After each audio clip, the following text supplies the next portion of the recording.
guys hear the podcast, and you guys already get enough of the WWE stuff. You guys already get enough of the AEW stuff. So I've linked up with my boy, Young Sasuke, Young Wolf, yes sir, Jem, and we're bringing you guys something new. Together with the Indy Takers. So you're not going to hear about no WWE here. You're not going to hear about no AEW. I mean, you might hear a bit of AEW. Yeah. But, Puro, we're talking about that. Mm-hmm. Ring of Honor, we're talking about that. Beyond, we're talking about that. You guys have been asking me to talk about Congo Championship Wrestling. We're talking about that. Together, me and my boy Jem, we are the It Boys. We are the Indy Takers. Talk to them, Jem. Yo, I like that, the It Boys. Might have to get that on the t-shirt. You know what I'm saying? Bro, merch coming soon. You already know. Merch coming soon. How are you doing, bro? I'm good, man. I'm good. I'm ready. Like my boy Del said, we're going to be talking about everything that isn't the main staples. You know what I'm saying? Like, we're just going to be talking about some of the stuff that we enjoy outside of the giants in professional wrestling. So I'm looking forward to it, man. Got a lot to say on a lot of stuff. So it should be interesting. Yeah, man. I feel like, as this is the first episode, I mean, what a coincidence that the first week we're doing this, the official return of Ring of Honor TV is here. And I feel like we both got a lot to say in regards to everything, not even just like the matchups, but in regards to like some of the angles that they're playing out. The set design. I know you got some thoughts on the set design. But I mean, how are you feeling so far in regards to like the first episode, before we even deep dive into some of the matches? It was okay. The first episode, it was okay. I'm not going to say it was amazing. I feel like for the length of the show, I was kind of overwhelmed with how many matches there were on the card. That's just me personally. I feel like it could have been watered down a little bit and we could have got a bit more storytelling. As you said, we'll touch up on that as well, but like the presentation of the show gave me similar vibes to it was very NXT-ish, shouldn't it? Yeah, like I don't know why they went with that decision, because Ring of Honor, like, it's not meant to be bright for me. It's not meant to be like bright and overproduced and colorful. It's meant to be quite gritty, like, if I guess it's TV, so you have to kind of have some sort of it has to stand out to a certain extent. Do you know what I mean? Like, if someone's flicking through the channel, you want to capture some people's eyes, but at the same time, I feel like it was way too much. And I'm just tired of the LED stuff, man. Yeah, it's getting a bit tired. I can't lie to you. I mean, and what's actually even crazy is the fact that Ring of Honor aren't actually on TV yet. Are they not? Yes, on Honor Club. This is all on the Honor Club. So I mean, I get it. We're in a new era of Ring of Honor, but at the same time, like, the set, like, I'm not too mad at it. Like, I do in terms of like the lighting of the arena. It still does have that kind of like ROH feel. It's a bit dark, it's a bit gritty, but at the same time, the LED boards, man, it's like, it's blinding. It's tired, man. It's very, very blinding. But yeah, I think what we could even potentially get into. Let's get into the first match. We had Mark Briscoe versus Slim J. Two cornerstones, people that were at the helm of Ring of Honor at the beginning. For a lot of people that don't know, Slim J was in the faction Special K that had the likes of Jody Flash. It had Jack Evans. It had Jay Lethal. It was a bunch of young gunners, party boys, flipperoony boys. You know what I mean? And of course, we all know who Mark Briscoe is. I enjoyed this match. I think this was a very good match. Yeah, it was a good opener. It was a very good opener. Wasn't too heavy. Did what it needed to do. And I'm just proud of Mark. Do you know what I mean? Like, the strength he has after what's recently happened to just keep going and just, it's a difficult situation, and I'm going to be that guy to touch on it. I don't know what TK is going to do with the tag team championships. Yeah.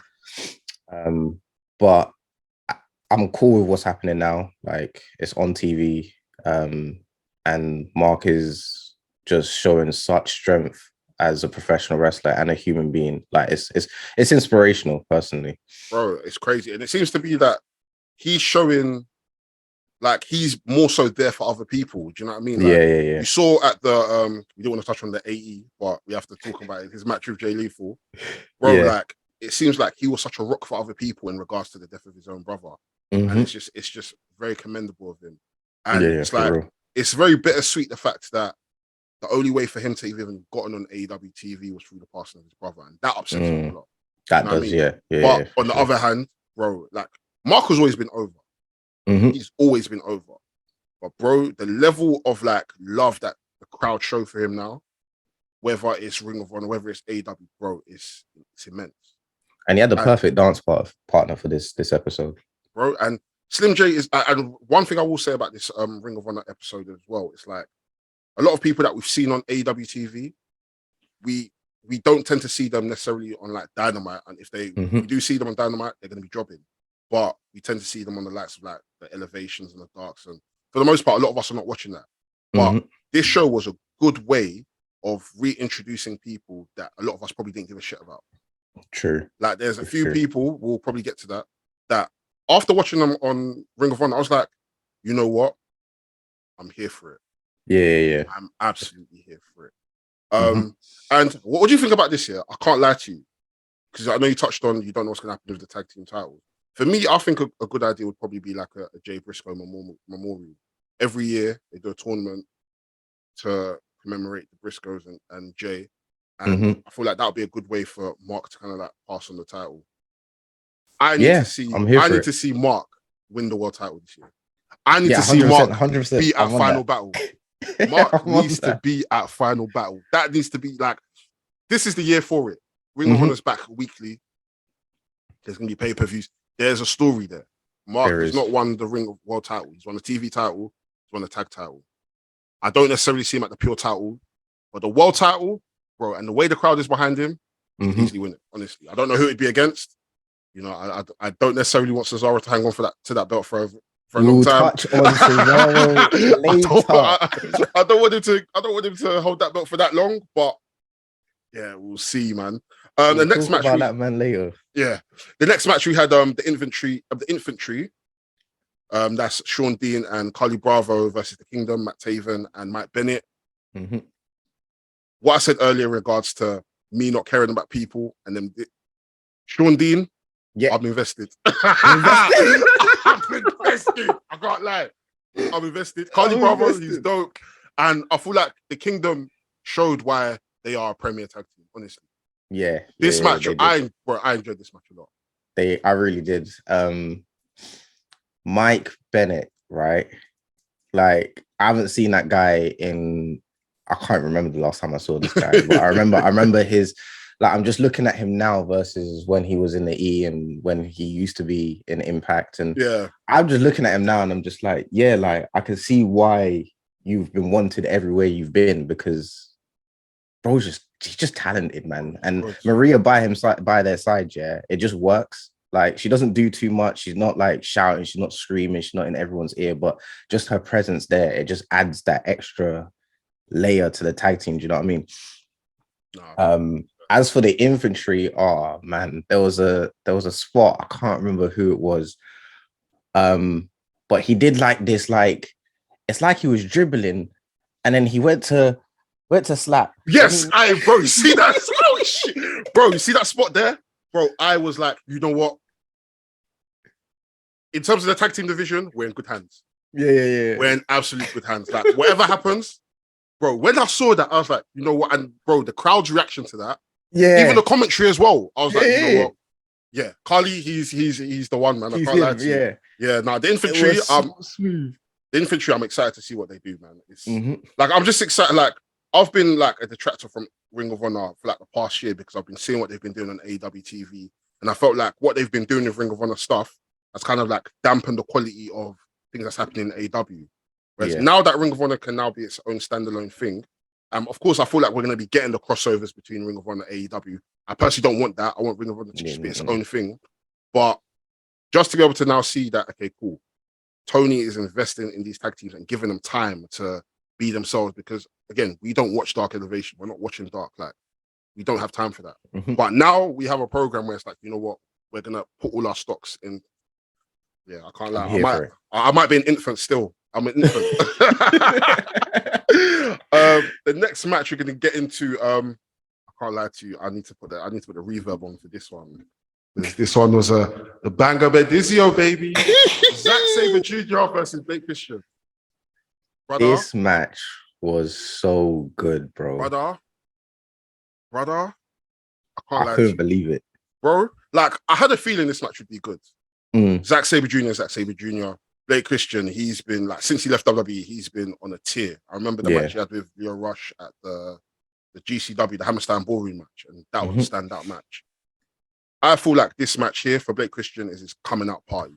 Like, this is career defining for him, because in terms of like a lot of Blake Christian matches, it's the typical like high spots, and you expect what you're gonna expect, and he's a good wrestler. But in terms of the storytelling of this match, bro, it's unreal. And like, Blake just looked like a star out there. He did. I think it's that time where you realize, I've got to actually rise to this person's level, because their technical ability is like, no matter how fast I move in the ring, and it's Zack Sabre Jr., like, bro's got counter for everything. So it's like, it's that storytelling, and it's like, no matter how fast I move, no matter what I do, no matter how quick I am, he's still gonna have something. So I need to kind of match what he's doing. And it's like you said, it's literally like that match that's gonna kind of say, right, cool, he's the guy now. Like, he's that Ring of Honor guy. 100%. My question to you is, how do you feel about New Japan being featured on Ring of Honor? Like, are you cool with it? I know they've obviously got a partnership with AEW, but like, are you cool with it, or would you rather all brands just? I mean, personally, in terms of like, Ring of Honor have always had like, well, maybe like the past 10, 15 years, they've always had partnerships within their DNA. You see it early on with like the stuff that they did with Dragon Gate USA, and then later on with CMML and AAA, New Japan. So I think Ring of Honor need it. They 100% need it, because of course they've moved into a new era. You know, they're now going to be branding new stars. We need the likes of like the Zack Sabre Juniors, and we need maybe more of like the Tomohiro Ishii's and the Gotos, the people that have been in Ring of Honor, former Ring of Honor champions as well, to come in and also kind of like elevate the brand as well, especially if you've got the new kids like the Blake Christians and the infantries. Like, I think it's definitely important. It's definitely another important. Question. Do you think that, I don't want to do this whole new breed versus old breed, but do you feel like Blake Christian could be a pillar for like the new breed of Ring of Honor talent? After that performance, bro, 1000%. Yeah. 1000%. Like, I'm not too sure in terms of like the long-term plan, because it's Tony Khan. You actually don't know what his plan is for this company. But after that performance, if there wasn't like some sort of like standing ovation when they both got to the back, I'd be very, very shocked, because, bro, that match was an amazing TV match for sure. And that's a match that you could put that could have been on a pay-per-view easily. Like, and it's only going to elevate that championship. 100%. And our boy ZSJ decided to throw a few cheeky shots in the middle of the match as well. That's what listen, I've not really been like exact guy, because of like, and it's not saying that I don't appreciate his style, because what he does, it's not being done anymore. Like, he's very true to the old school way of professional wrestling. But after what I saw today, I said, okay, I see why you're the first New Japan TV champion, and I see why people rate you so highly. And some of the shots, but I'm not involved in it. That's all I'm going to say. That said it. It's not me. Brian. D. Brian. D. Brian, my boy. Ain't no way, boy. Ain't no way. If it was me personally, I would have it. I won't have it. I'll be there next week. I'll be there next week, innit? I'll be there next week. But yeah, that match, 100%. And like you said, it's only going to elevate the title. It's only going to elevate both people as well. And it's like, it just makes you think. The commentator said it time and time again. It's to his favor, the 15-minute time limit, because he could just play on the defense. But it's just a matter of who is going to be the person to beat him, and where only God knows who's going to beat him. Hey, listen, Forbidden Door. I'm just saying, if they want to run it, listen, I'm all for it, man. The It Boys are for it. So we're here for Tony Khan, if you hear us, do your thing, man. Please, man. Book it. I mean, We then had Rohit Raju versus Christopher Daniels. It was a good match. It was all right. Yeah, I didn't really. Good. Yeah, it was a good showing for both of them. It was nice to see Daniels. Nice to see Daniels, Ring of Honor original. It was a good vignette. Showed that. Yeah, Rohit Raju, I like him. He's an impact. He had a good X Division title run. He might be. Yeah, it depends on what Tony wants to do with him. This one here. This one. Reverb. What type of music is this? Bang up at this, yo, baby. We had Takeshita versus Josh Woods. Oh, brother. This doesn't have a bad match, does he? Bro, he doesn't. Bro, like for his Ring of Honor debut as well. And perfect match. Me, bro, perfect match. And for me, I'm happy. Josh Woods, for me, I've always enjoyed Josh Woods' work, but what he was doing in AEW, I was not a fan of it. Like, it's one of them ones where it's like, I'm there trying to persuade people. Like, he's good. You know, them ones where it's like, nah, trust me, he's good, man. But then what you're seeing on TV, it's like, how am I meant to be invested? Yeah. At points, I'm thinking, maybe Josh Woods tricked me. Maybe he's shit. I was thinking, maybe he tricked me, but I'm just biased to AEW. But, bro, this match. Josh, when he came, I was one of those people, like, I didn't really believe in, I didn't have stocks in Josh Woods, right? I didn't, but then I saw this match. And I don't blame you. I said, yeah, this guy is someone that you can use in Ring of Honor to have a good match with anyone. Like, this guy, I don't think can have a bad match with anyone. I feel like he would make everyone look good in the ring. And then you put someone like Takeshi, this guy, just does not have bad matches. Just elevating. That's literally it, bro. I don't know what you do with him though. This is the thing. Like, do you put a championship on him? Does he need a manager? What do you think the next step is? I can't lie. As much as I'm enjoying the whole King of Television stuff that Samoa Joe is doing, put that television title on Takeshita. Really? I'll put the television title on Takeshita. It's either put the television title on Takeshita or put the TNT title on Takeshita. Because this is the problem. This is the problem I'm having with Takeshita. Takeshita is having bangers. Every week. Every time you put him in the ring, he's having bangers.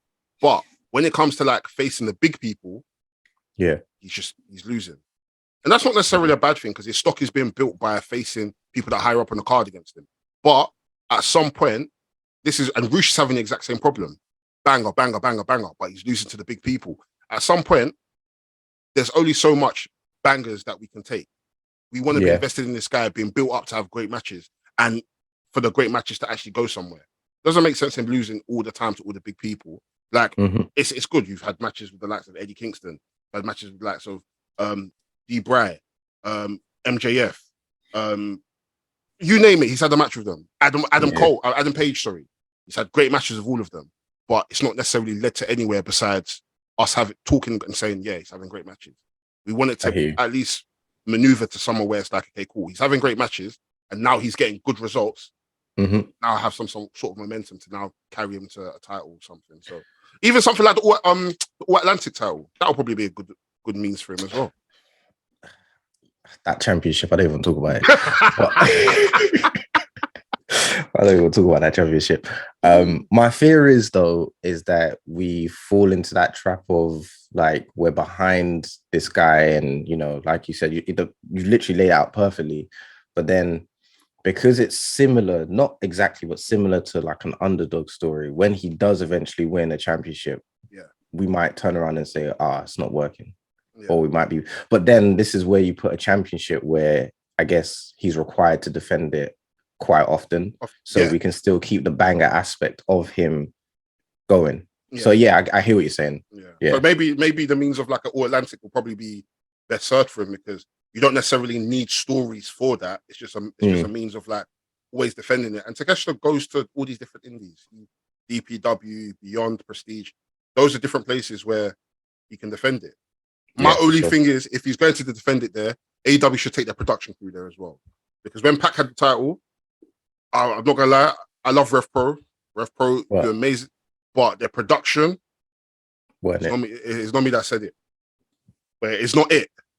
but no, it's not it. I hear what I see. It's not it. Do you know what I mean? So but yeah, I'm excited, bro. We've seen a lot of his DDT stuff, his matches with Yuki Ueno, Tetsuya Endo, bro. It's just up, and of course Don Callis is also scouting him. So it just depends. Who knows? We might even end up getting Kenny versus him soon. So I don't know. We'll see what happens, man. We'll see what happens. Hear me out, yeah. Do you think? I don't know why, yeah, but I can see Takeshita kind of being a heel, you know. Like I could see him if he does go with Don Callis, or even if he just has like a manager that has that heel persona, like he's just got the presence for it. Like that silent assassin. He doesn't really use yeah. I hear it. Literally, I can see it happening. I honestly hear it, bro. And especially if Don Callis is by his side, bro, him as All Atlantic, bro, they could do amazing stuff. Clear. They can make magic. Pause. Like they could honestly make magic. Like, bro, I'm here for it. They can revive that championship. Bro, that championship stinks. Yeah, this ain't about AEW, man. Fuck. Yeah, it's not. Let's not do that. And the next match we had the Embassy versus I don't even care who they faced, man. They fucking slaughtered them. And this is what we need. This is what we fucking need, bro. Slaughtered them. The way they got pummeled, yeah. Pause, bro. Like before the match even started, I felt like the match was a bit too long, though. Just ever so slightly. I felt like it was a bit 5 minutes too long. Like they could have got their shit in quickly, and then just done their finisher and then cut. They didn't necessarily need to beat them up that much. Do you know what I mean, bro? From time I saw the other three, I think there was Joe Keys, Rex Lawless, something like I can't remember. And LSG, yeah. From time I saw them three in the ring, with our entrance, I said, lazy. Yeah, it's long. Lazy. It's absolutely long. And then my man threw him to the powerbomb, and then I said, yay! If that was me, that's my career done. Like I'm not coming, because how can you get chucked? You're a big man, you know. Bro, honestly, bro, I feel like as much as it was a fun squash, all they had to do is once they've beat up Joe Keys and they've beat up the other my man, they could have just stomped him, then just picked him up, threw him into the powerbomb, and that's that. They just wanted to get their shit in, and it's like you don't necessarily have to do that.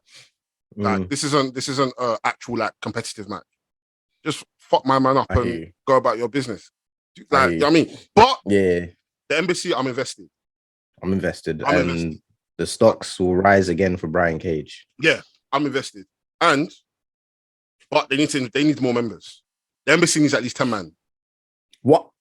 They need 10 man.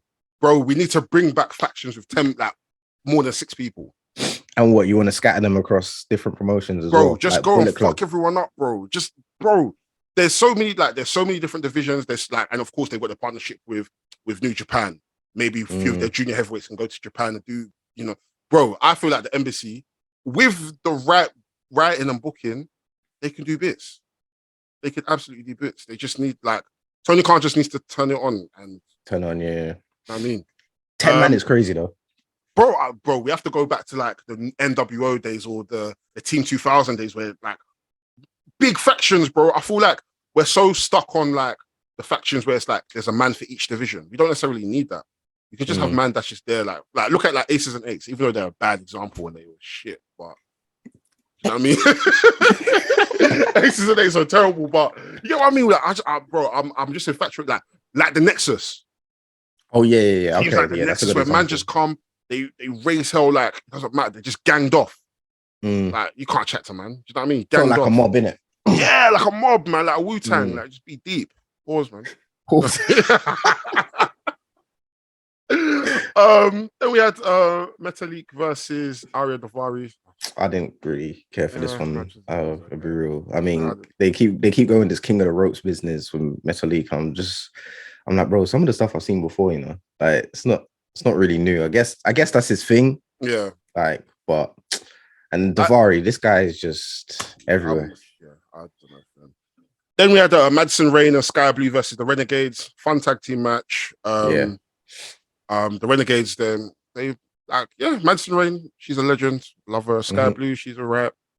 The Renegades, I'm invested in them. I feel like if they decide to do some sort of like women's tag team, or of course they've got their actually, are they the NWA women's tag champions? Have to fact check that later. Not sure. But yeah, it was a fun match. It's nice to see some women. You know, let's build up the division. What other matches did we have? Lady Willow Frost versus Willow. Yeah, Willow and Lady Frost. I enjoyed this match. Willow's over. My goodness. I'm invested. Over as hell. She's over as hell. Like, but I feel like it's too soon with the direction they're going in. I feel like she should win the championship, but it's way too soon after. I don't know. Yeah. It's a tricky one.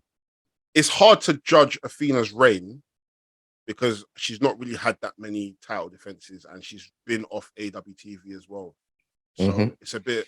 I know she defended the title against Yamashita. I think it might have even been beyond the prestige, but at the same time, like, it's hard to judge a lot of these Ring of Honor title reigns because a lot of them is just based on either defending it multiple times on AWTV with no like real story behind it, or we just don't see them. So, like, I want Willow to be champion, but then I also don't want Athena to lose her belt. Yeah, without getting a proper run. Yeah. So I don't know. It's techie. Like, I definitely want to continue seeing Willow rise, and I don't know. Maybe the only caveat for Willow is probably moving on to the TNT title. Maybe I mean, the TBS title. Sorry, TBS. Yeah, maybe beating Jade, because as much as I love Jade, but it's coming to an end now, man.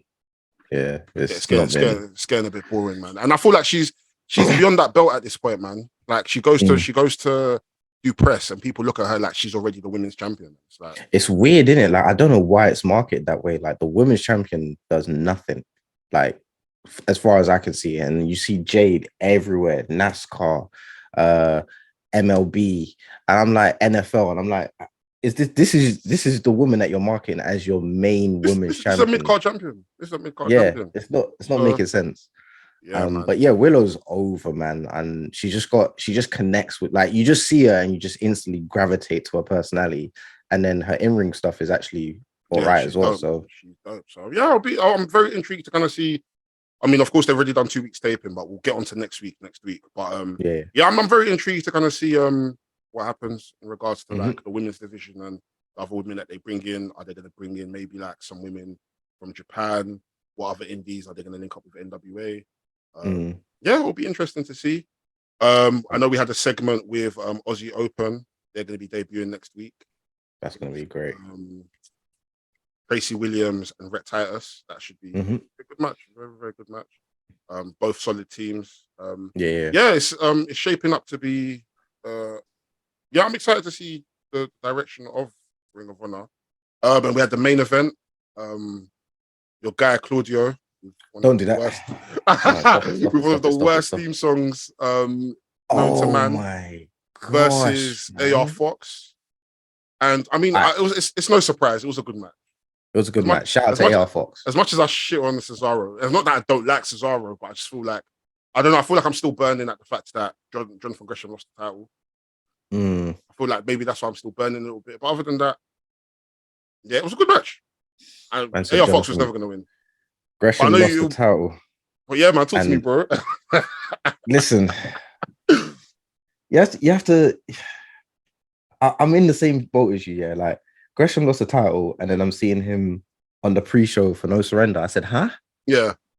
I said, this one's not lining. Yeah. And then Cesaro, I don't want to be this guy, bro. Like, I had championed for Cesaro to be a world champion for ages, right? Yeah. Like, half his run.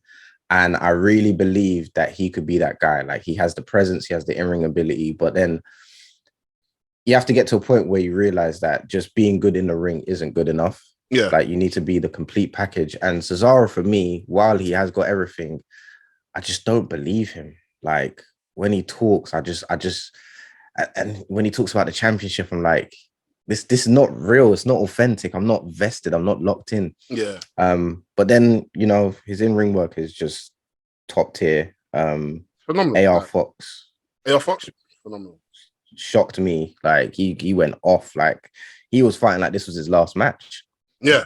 Like, and that's one thing I love about AR Fox. Like every match I've seen him in since him now coming to AEW, bro, he wrestles like this is his last opportunity to make it big. And he's been about for a while. Like all of us lot that were in love with Lucha Underground, his stuff with Swerve.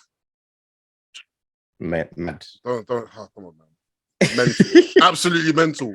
And if you've seen him before, in CZW or PWG, like that this guy can cook. Like he trained Austin Theory. Like he can cook. You know what I mean? So it's just a means of kind of like, bro, I'm excited to see what happens this year, man.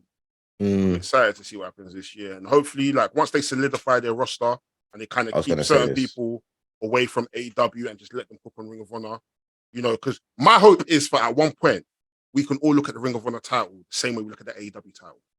Yes. Because at the moment, it's like, it's not even close. Yeah.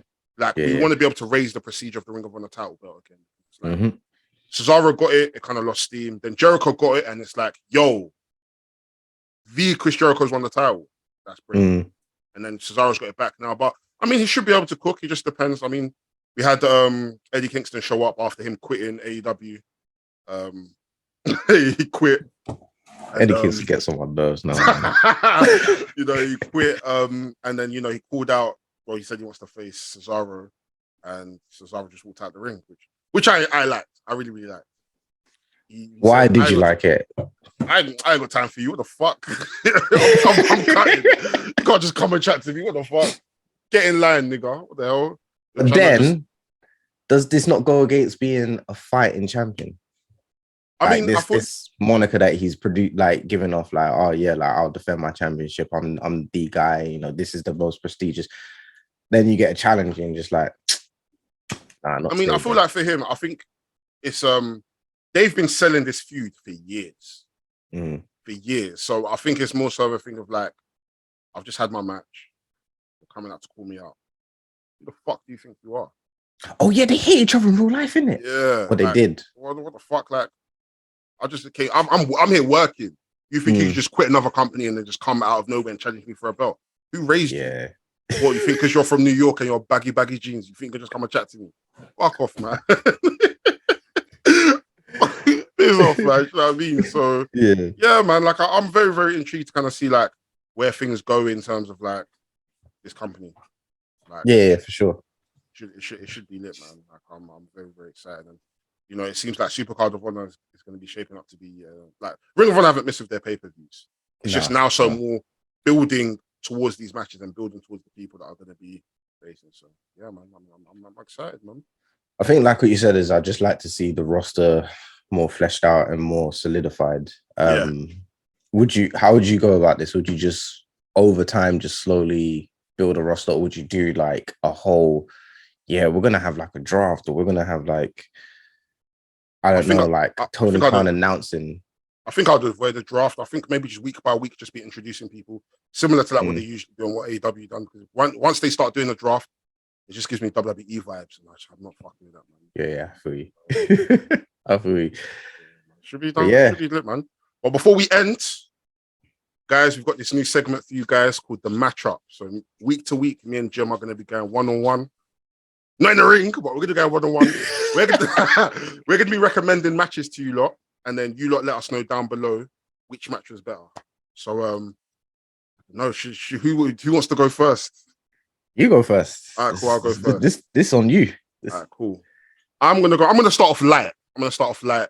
It's gonna be Kylo Ren. No, it's gonna be TJP versus Josh Alexander. Their match at Impact last year, which was considered.